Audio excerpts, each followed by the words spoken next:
Ceredo, West Virginia is a small town located along the Ohio River. By looking, it is obvious that this community is built off history. The neighborhoods are old, established, and full of character. The town was founded in 1857 by the abolitionist Eli Thayer. He started his legacy within West Virginia by introducing abolitionists into positions of power within the southern states to campaign for the end of slavery. Thayer, the owner of Ceredo, named the town after the goddess of grain Ceres. The size of Ceredo is now 2.259 square miles. Ceredo's population is homogeneous in race and age. A majority of the town's members are middle-aged with a mean age of 48.9 and Caucasian race of 98.8%. There are no signs of other cultural influences within the community. Females make up 57.4% of the population of Ceredo, while 42.6% of citizens are male. The town consists of large extended families because normally people that are born in the city remain there for the duration of their life. In addition, no homeless people are seen. The socioeconomic status of the community is low to middle working class with a median income of $23,565. The unemployment rate in Wayne County is 6.4%, which is slightly above state average. Marriage and divorce rates could not be determined for Ceredo or Wayne County. However, the marriage rate for West Virginia is 7.2 per 1,000 residents, and the divorce rate is the third highest in the nation at 11 per 1,000 residents. So far this year, 461 residents have died in Wayne County. West Virginia's death rate is 11.5. A wide variety of deaths appear to be related to obesity. Diseases such as heart disease, peripheral vascular disease, diabetes type 2, and hyperlipidemia are common comorbidities of obesity. Other leading causes of death in Wayne County are COPD, cancer, and stroke. The infant mortality rate is 5.5 per 1,000 live births in Wayne County. The leading cause of death for infants is SIDS. The percentage of people living in Wayne County with a fair to poor health status is 33.2%, which is considered significantly higher than rates in all of West Virginia. The obesity rate of Wayne County residents is 35.4%. Diabetes occurs in 12.5% of community members. Almost half of the county population has hypertension at a percentage of 40.1 and high cholesterol at 44.6%. Cardiovascular disease within Wayne County ranks 5th in the state at 17%. There are 5 churches within the town of Ceredo, all of which identify themselves with Christianity. Lawns are well kept, a majority of the residents decorate for the holidays, and American flags are flown year-round to show patriotism within the community. Ceredo has its own museum, which is home to several historical artifacts, such as a cannon in remembrance of the 5th West Virginia Infantry, a troop of soldiers that were based out of Ceredo during the Civil War. Other historical markers within the community are the Ramsdale House, which is said to have been involved with the Underground Railroad, and the Marshall University football plane crash site. When approaching the Ceredo welcome signs, it is obvious that the community is small with an abundance of character. While driving or walking through the area, the air quality is slightly diminished, which could be attributed to the local rubber plant and coal plant. In addition, the floodplain wall is noted to protect the town from flooding of the Ohio River. The town of Ceredo has strenuous zoning standards.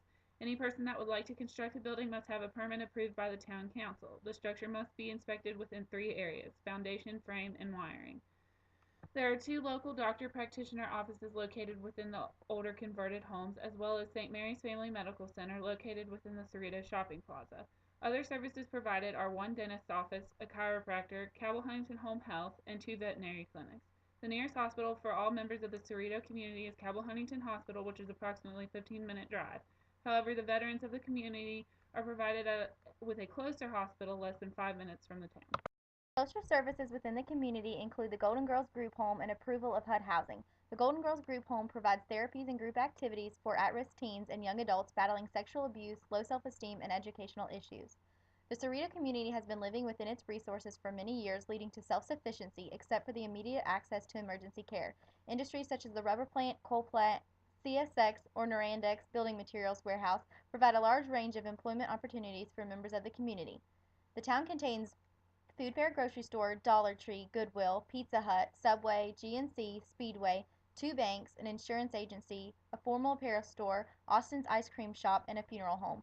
Food Fair and Speedway are the only 2 local stores known to allow the use of food stamps.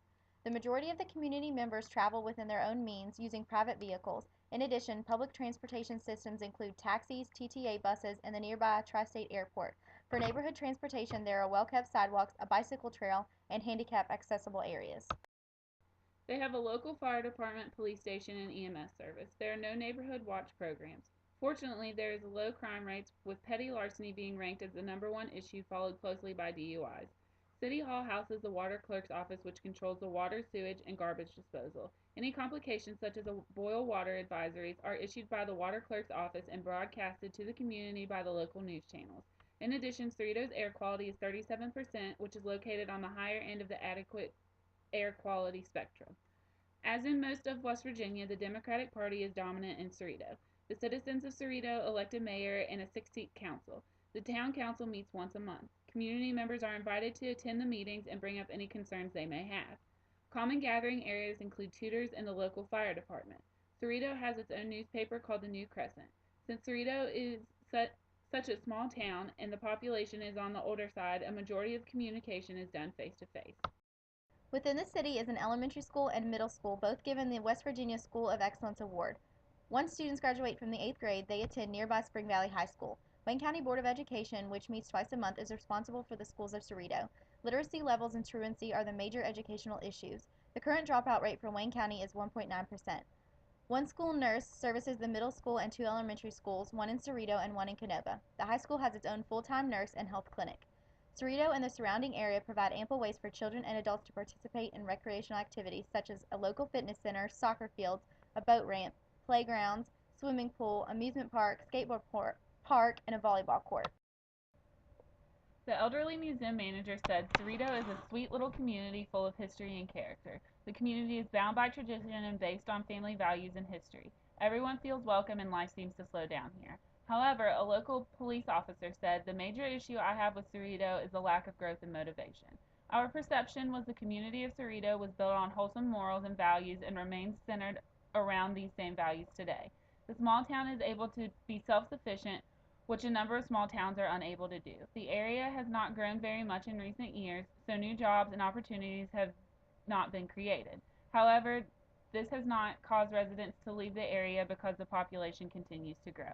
The health of the town of Ceredo is on the same plane as the state of West Virginia. Community members normally do not seek medical attention until they are already sick or disabled. Preventative care is not an important part of life in Ceredo. Due to this practice, a growing number of residents are obese and experience several health problems associated with obesity. The Healthy People 2020 objective related to the community of Ceredo is to increase the proportion of persons who receive appropriate evidence-based clinical preventative services. A majority of community members do not seek health care until they are already ill.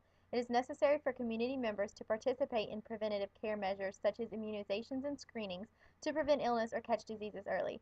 This would decrease morbidity and mortality rates within the community.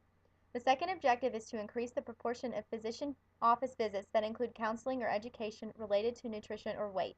Education is necessary in the continuity of care. Providing education or counseling allows the patient to ask questions about information they don't understand or express concerns about a certain treatment they might be receiving. Providing the patients with that specified time may shed more light on other problems contributing to their priority diagnosis of obesity, such as stress eating, joint problems, nutrition literacy, etc. As stated previously, the community is primarily composed of an older population that is overweight or obese and suffering from the comorbidities accompanying the increase in BMI. The first research article applied 3 interventions to determine which benefited the subjects more. Results showed that the interventions of weight loss plus physical activity provided the best health results for the participants.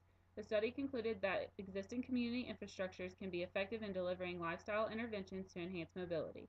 In addition, weight loss is critical to long-term improvement in mobility. Therefore, the research article indicates that applying interventions to increase physical activity must be started as soon as possible to hinder the disabling effects of obesity, especially in our older population.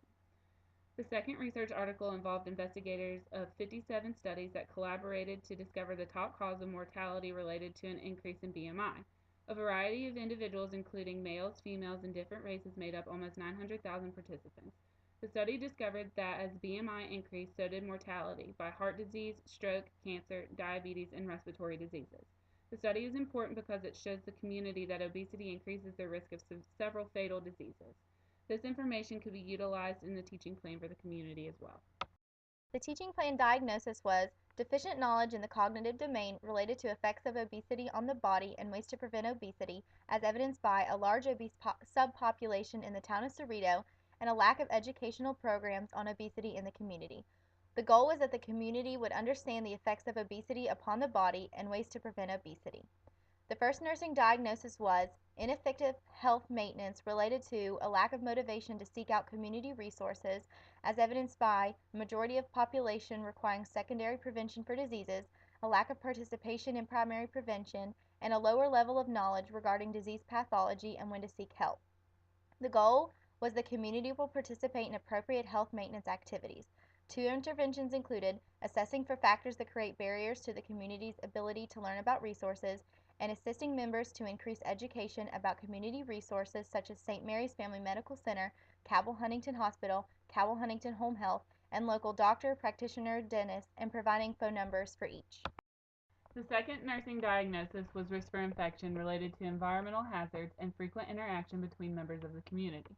The goal was for the community to not acquire infections. Two interventions were to explain signs and symptoms of occupational lung diseases, the flu, and GI infection, and to provide a list of environmental hazards within the immediate surroundings of the Ceredo community. The teaching plan and two nursing diagnoses emphasize the need for preventative care measures within the community to further decrease the incidence of infection and obesity. The decrease would lead to an increase in overall health and self-esteem. Participating in a preventative health care regimen can lead to self-empowerment and a greater outlook on life.